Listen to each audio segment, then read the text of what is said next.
వాళ్ళ ఫ్యామిలీ కూడా ప్రగాఢ సంతాపాన్ని వ్యక్తం చేస్తున్నాను. అందశ్రీ ఒక మహాన్ కవి, ప్రముఖ కవి, మన అందరు కూడా ఒక స్ఫూర్తిదాత. ఆయన లైఫ్, ఆయన గీతలు కూడా చాలా స్ఫూర్తిదాయకము. ఆయన ఒక చిన్న ఫ్యామిలీ నుంచి వచ్చి రకరకాల జాబ్ చేస్తూ, గొర్రెలు కాస్తూ, అదేవిధంగా తాపి మేస్త్రిగా పనిచేస్తూ ఈరోజు ఒక తెలంగాణ రాష్ట్ర కవిగా ఎదిగారు. ఆయన లైఫే మనకు చాలా స్ఫూర్తిదాయకము. అదేవిధంగా ఆయన దాదాపు 3000 పాటలు రాయడం జరిగింది. చాలా ఫిలిమ్స్ కూడా పాటలు రాశారు.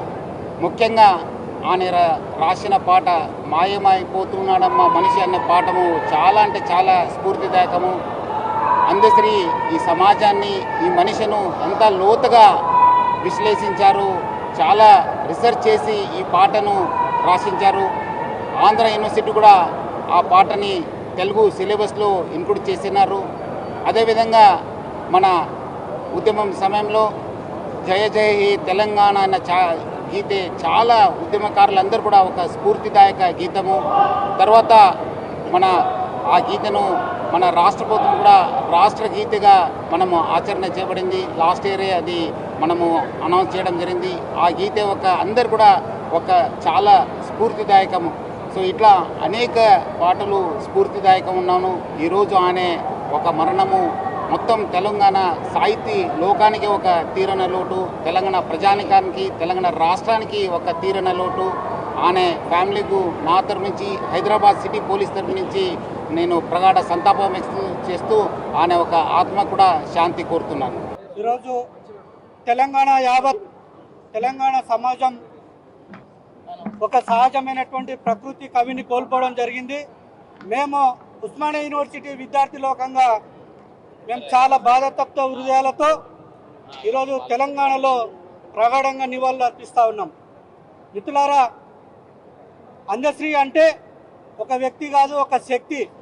తెలంగాణ సమాజానికి, ఉద్యమకారులకు, మరీ ముఖ్యంగా ఉస్మానియా యూనివర్సిటీ విద్యార్థి నాయకులకు వెన్నుదన్నుగా నిలిచి మేము ఉద్యమంలో నిరాశ నిస్పృహలో ఉన్నప్పుడు ప్రజాయుద్ధం ఒక గద్దర్ లాంటి వ్యక్తులు, అదేవిధంగా అందశ్రీ లాంటి మహానుభావులు, ఉద్యమకారులు మా వెనుక ఉండి ప్రోత్సహించి తెలంగాణ ఉద్యమం విజయ తీరాలకు చేర్చే విధంగా మా వెనుక ఉండి సాహిత్యంలో మాకు వెన్నుదన్నుగా నిలబడినటువంటి సందర్భాలు గుర్తొస్తూ ఉన్నాయి.